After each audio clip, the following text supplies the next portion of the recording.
бюджет жана финанс комитети, социалдык комитетине, эсеп палатасынан, анан социалдык фондко мындай тапшырма берсек парламенттин атынан.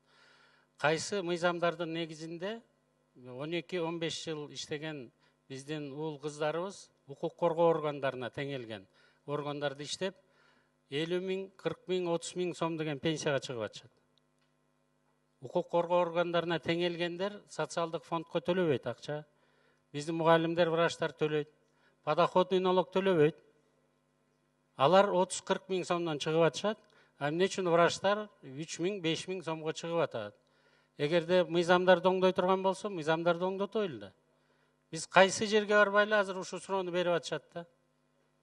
Заслуженный врач азыр дагы мына жумушка иштейм деп аракет кылып атат, байкуш. Анткени анын пенсиясы 5 000 сомдон ашпай калып атат. 30 жыл, 27, 25 жыл иштегендер да.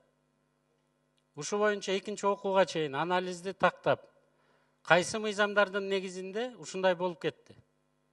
Биз кантип ушуну токтото алабыз? Пенсионерлердин 20-30 жыл иштегендердин пенсиясын кантип көтөрө алабыз деген суроого сиздер жооп берсеңиздер болот эле да.